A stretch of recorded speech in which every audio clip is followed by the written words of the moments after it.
बिस्मिल्लाहिर्रहमानिर्रहीम। अस्सलाम वालेकुम माय केमिस्ट फैमिली। ये है आपका favourite channel your free academia. उन बच्चों का चैनल जो केमिस्ट्री समझकर पढ़ना चाहते हैं।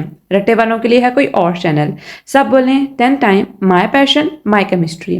Now study time starts. Okay बच्चों, बेसिकली ये सीरीज जो चल रही है वो चल रही है पेपर स्कीम के हवाले से। मैं आपको हर रोज़ पेपर स्कीम बता रही हूँ 9th की और 10th क्लास की।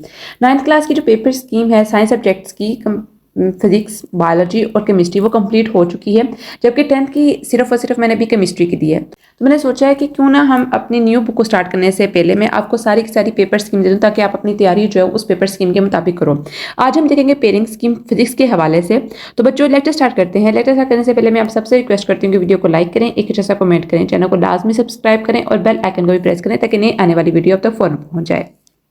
बच्चों आप लोग 9th क्लास के तो पेपर दे आए हो। आप लोगों को पता है कि जो आपका टोटल पेपर होता है वो 60 मार्क्स का होता है, जिसके अंदर जो फर्स्ट पार्ट होता है वो एमसीक्यूज का होता है। 2, 3 और 4 पार्ट जो होते हैं वो शॉर्ट क्वेश्चन आंसर्स के होते हैं, जबकि 5, 6 और 7 जो पार्ट होता है वो लॉन्ग क्वेश्चन आंसर का होता है। आपको मुझे अब 9th क्लास की तरह समझाने की जरूरत नहीं पड़ेगी कि आपने किस तरह अपने क्वेश्चन को अटेम्प्ट करना है, ए और बी पार्ट किस तरह अटेम्प्ट करना है, किस हिसाब से अटेम्प्ट करना है, सब कुछ मैं सिर्फ और सिर्फ आपको यहाँ पर ये बताऊंगी कि पेपर स्कीम क्या आएगी और क्या इसमें रद्दबदल हुई है। और डेफिनेटली पेपर स्कीम जो है वो चेंज हुई है और हर साल ये चेंज होती है। इसके अंदर माइनर या लिटिल चेंजेस आते हैं। इससे पहले मैं आपको एक और इंपॉर्टेंट बात बता दूं कि आपका जो पेपर 75% होगा वो होगा इन बुक इन्फॉर्मेशन बेस्ड के। जो बुक की लाइन्स होंगी या बुक की जो बैक एक्सरसाइज होगी या टेस्ट योर सेल्फ होगी वहां से आएगा। और जो 25% होगा बच्चों वो पेपर होगा एनालिटिकल बेस्ड। इसलिए मैं कोशिश ये करती हूँ कि आपको कॉन्सेप्ट्स क्लियर कराऊँ, आपके पहले कॉन्सेप्ट आपको दूं, ताकि अगर आपको कोई बुक बेस्ड इन्फॉर्मेशन आपको भूली हुई है, आपका कॉन्सेप्ट क्लियर होगा तो आपको फौरन आ जाएगी। एनालिटिकल बेस्ड जो क्वेश्चन होते हैं बेसिकली बच्चों वो क्वेश्चन होते हैं जो कि आपके कॉन्सेप्ट्स के ऊपर बेस होते हैं। आपको पता है कि जो आयरन होता है वो क्यों रस्ट होता है? आयरन रस्ट होता है वो आयरन ऑक्साइड की वजह से होता है, मीन्स फेरिक ऑक्साइड की वजह से रस्ट होता है। रस्टिंग उसका प्रोसेस ये होता है। अब ये सिंपली आपसे पूछ सकते हैं, वो अगर आपको बुक इन्फॉर्मेशन उन्होंने देनी हो तो कहते हैं right simple chemical reaction of rusting of iron. लेकिन अगर उन्होंने आपको एनालिटिकल बेस्ड पूछना होगा तो वो आपको इस तरह नहीं देंगे, वो इस तरह आपको क्वेश्चन को चेंज कर देंगे कि आप मैकेनिज्म बताओ हमें कि आयरन रस्ट हो रहा है क्या। इसके हिसाब से वो एक एग्जांपल भी दे सकते हैं कि आयरन स्टील जो बार है वो बाहर पड़ी हुई है खुली हवा के अंदर, वो रस्ट हो रही है, क्या उसकी मैकेनिज्म है। या इस तरह भी पूछ सकते हैं आपसे, मतलब कि यस और नो के अंदर की कोई स्टील या आयरन की प्लेट बाहर पड़ी है, ठीक है, उसको एटमॉस्फेयर टच करे, क्या वो रस्ट होगी कि नहीं होगी। जब तक आपको कॉन्सेप्ट नहीं क्लियर होगा, आपको पता नहीं होगा कि रस्टिंग जो होती है वो आयरन के ऊपर बहुत स्पीडली होती है, तब तक आप इस क्वेश्चन को अटेम्प्ट नहीं कर सकोगे। और उसके अलावा वो आपसे ये भी पूछ सकते हैं कि जो मेन कंपोनेंट्स होते हैं रस्टिंग ऑफ आयरन के, उनके नाम बताएं। आप अगर रट्टा मार लोगे तो ठीक है, आपको लॉन्ग क्वेश्चन आ जाएगा तो आप उसको अटेम्प्ट कर सकते हो। लेकिन जब उन्होंने थोड़ा सा आपको ट्रिक करके क्वेश्चंस दिए या बीच में से आपको उन्होंने क्वेश्चंस उठा कर दिए जो कि आने ही है आपको पेपर के अंदर, तो आप इसको सोल्व नहीं कर पाओगे। तो बच्चों आज बेसिकली हम देखते हैं पेयरिंग स्कीम। तो स्टार्ट करते हैं अपनी पेयरिंग स्कीम। ओके बच्चों, क्वेश्चन नंबर 1 जो होता है बेसिकली वो एमसीक्यूज के ऊपर बेस होता है। आपको पता है चैप्टर नंबर 1 से लेकर 9 तक जो चैप्टर्स थे वो सारे के सारे फिजिक्स के हमने 9th क्लास में पढ़ चुके हैं। अब बेसिकली आपका जो 9th और 10th होता है ना, मैट्रिकुलेशन होती है, ये 9th और 10th के ऊपर बेस करती है। मीन्स कि हाफ आप पढ़ते हो 9th के अंदर और हाफ चीजें पढ़ते हो 10th के अंदर। तो जहां पर आपकी 9th क्लास एंड होती है वहीं से दोबारा 10th क्लास को कंटिन्यू किया जाता है। तो चैप्टर नंबर 10 आता है हमारे पास, उसके अंदर से 1 एमसीक्यूज, चैप्टर नंबर 11 में से 1, चैप्टर नंबर 12 में से 2 आते हैं एमसीक्यूज, चैप्टर नंबर 13 में से 1, चैप्टर नंबर 14 में से भी 2 आते हैं, चैप्टर नंबर 15 में से 1, चैप्टर नंबर 16 में से 2,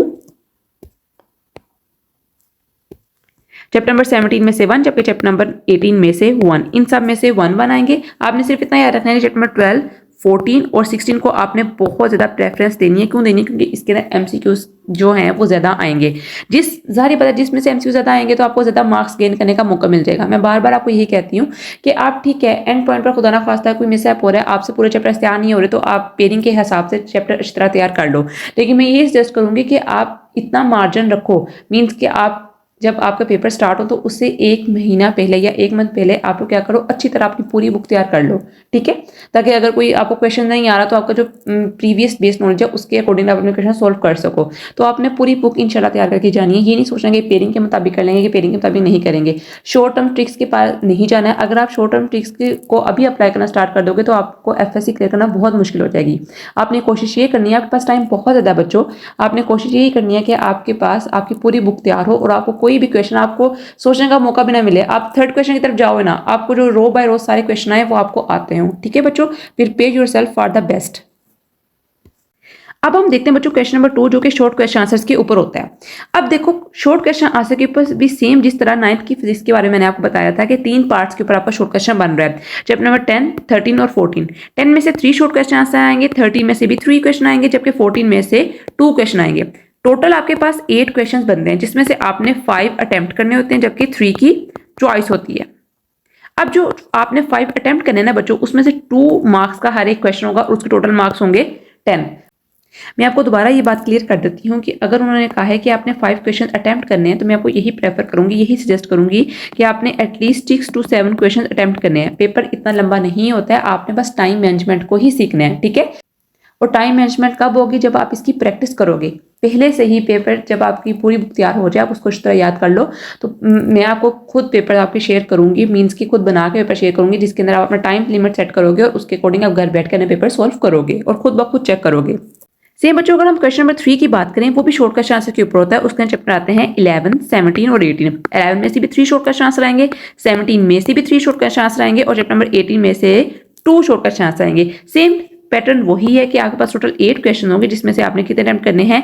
5, और आपके पास 3 की चॉइस है। हर एक क्वेश्चन जो होगा 2 मार्क्स का होगा, टोटल 5 होंगे, तो टोटल आपके मार्क्स बन जाते हैं 10। क्वेश्चन नंबर 4 जो बच्चा होगा वो होगा शॉर्ट क्वेश्चन आंसर का सेम। चैप्टर नंबर 12, 15 और 16 जो होंगे वो इसके टोटल चैप्टर होंगे। चैप्टर नंबर 12 में से आएंगे 3 short question answer, chapter number 15 में से आएंगे 2, जबकि चैप्टर नंबर 16 में से आएंगे 3।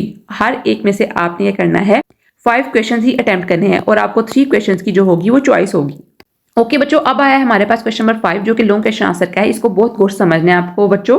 इसमें आते हैं चैप्टर 10, 13 और 16, मीन्स के 3 चैप्टर इसमें आते हैं, ठीक है। और इन तीनों में से मैं यहाँ पर 1 लॉन्ग क्वेश्चन लिखा है। इसका मतलब ये नहीं है कि आपको 3 क्वेश्चन आएंगे इसमें से, नो। इसका मतलब ये है कि आपको इन तीनों में से कोई भी 2 क्वेश्चन आएंगे। अब ऐसा हो सकता है वो 10 या 13 में से ए और बी पार्ट बना दे, 13 या 16 में से ए और बी पार्ट बना दे, 10 और 16 में से ए और बी पार्ट बना दे। और ए और बी पार्ट बनाने से क्या मुराद है कि थ्योरी या न्यूमेरिकल। अब ये भी जरूरी नहीं है कि आपको दोनों ही न्यूमेरिकल आ जाए, दोनों ही थ्योरी आ जाए, या एक थ्योरी एक न्यूमेरिकल, कुछ भी आ सकता है। जैसा पेपर सेटर का दिल करेगा वो उस तरह आपको पेपर बना कर देगा। आपने अपने आप को बस अच्छी तरह और बेहतरीन तरीके से अपने आप को प्रिपेयर करके जाना है। अब ए और बी पार्ट आ गया बच्चों। आपने जब क्वेश्चन नंबर 5 को चूज करना है, तो इसका मतलब क्या है कि आपने ए पार्ट भी करना है और उसका बी पार्ट भी करना है। अब इन दोनों में से किसी के भी मार्क्स 5 या 4 हो सकते हैं और टोटल मार्क्स आपके बनते हैं इस क्वेश्चन के 9।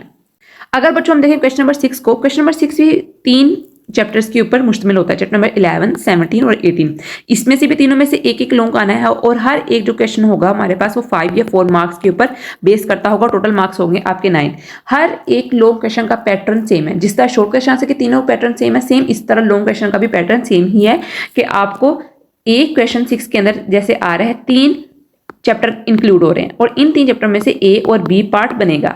और जो लास्ट बात बच्चों बनता है क्वेश्चन नंबर 7 लॉन्ग क्वेश्चन का, उसके अंदर आते हैं चैप्टर नंबर 12, 15 और 16, ठीक है। इसमें से भी आपको एक लॉन्ग क्वेश्चन आएगा और 5 या 4 मार्क्स का होगा और टोटल मार्क्स होंगे आपके 9। अब अगर बच्चों हम देखें टोटल मार्क्स की कैसे आपकी उन्होंने समेशन की है। क्वेश्चन नंबर 1 होता है एमसीक्यूज का, जिसके अंदर आपको 12 मार्क्स के एमसीक्यूज आएंगे, ठीक है। इसके अंदर कोई चॉइस नहीं होती है। आप देखे आए हो पहले 9th का पेपर, आपको पता होगा अच्छी तरह। क्वेश्चन नंबर 2 जो होता है बच्चों, वो शॉर्ट क्वेश्चन आंसर्स का होता है और वो होता है 10 मार्क्स का, ठीक है। कैसे 8 आते हैं, इसमें से आपने करने होते हैं 5 और 3 की आपको चॉइस होती है। Question number 3 same short question answer का, क्वेश्चन नंबर 4 भी सेम आपको शॉर्ट क्वेश्चन आंसर का। अब क्वेश्चन नंबर 5, 6 और 7 जो बच्चों होता है वो आता है 3 चैप्टर्स में से, मीन 3 चैप्टर में से आपको क्वेश्चन नंबर 5 के लॉन्ग क्वेश्चन आएंगे और उनके पार्ट होंगे ए और बी, ठीक है।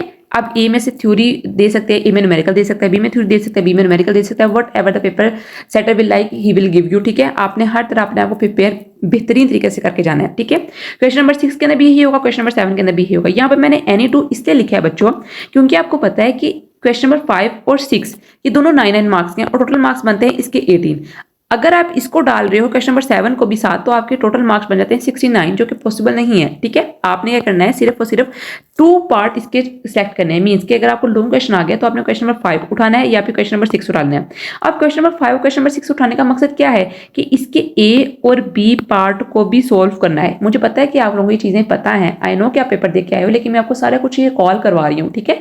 आप बार बार रिकॉल करोगे तो आप इसी चीज से कंफ्यूज नहीं होगे, ठीक है। आपको भूलेगी नहीं ये चीज। अब ए और बी पार्ट आपने करना है क्वेश्चन नंबर 5 का, तभी आपके 9 मार्क्स आएंगे। अब ऐसा नहीं हो सकता कि आप क्वेश्चन नंबर 5 का ए पार्ट उठाओ और साथ क्वेश्चन नंबर 6 का बी पार्ट बनाओ तो आपका एक क्वेश्चन कंप्लीट हो गया। नो बच्चों, दैट वुड बी लॉन्ग। आपने क्या करना है, अगर क्वेश्चन नंबर 5 को पिक किया है, क्वेश्चन नंबर 5 का लॉन्ग आपको आते हैं इंशाल्लाह, जो कि आपको आते होंगे, हम अच्छी तरह आपको प्रिपेयर करवाएंगे, ठीक है। तो आपने इसके ए और बी पार्ट दोनों ही सिलेक्ट करने हैं, दोनों ही करने हैं आपने। क्वेश्चन नंबर 6 को आपने चूज किया तो उसके ए और बी पार्ट, क्वेश्चन नंबर 7 को चूज किया तो उसके और ए और बी पार्ट सारे करने हैं, ठीक है बच्चों। तो बच्चों ये थी आपकी official pairing scheme 10th class के हवाले से, जो कि इंशाल्लाह 2024 के अंदर आएगी। अगर इसके अंदर थोड़ी सी भी कोई माइनर चेंजेस आए तो मैं आपको ज़रूर इन्फॉर्म करूंगी। आप अभी तक इसी पेपर स्कीम को लेकर चलो, इंशाल्लाह आई एम श्योर कि यही पेपर स्कीम एंड तक रहेगी। तो आप अपना बेस्ट तो अच्छी तरह अपनी पेपर की तैयारी करो, वेटेज के हिसाब से करनी है, वेटेज के हिसाब से करो, लेकिन अपने आप को वेल प्रिपेयर करके पेपर देने जाओ। तो बच्चों कल मिलते हैं एक नए लेक्चर वीडियो के साथ, तब तक के लिए फी अमानिल्लाह।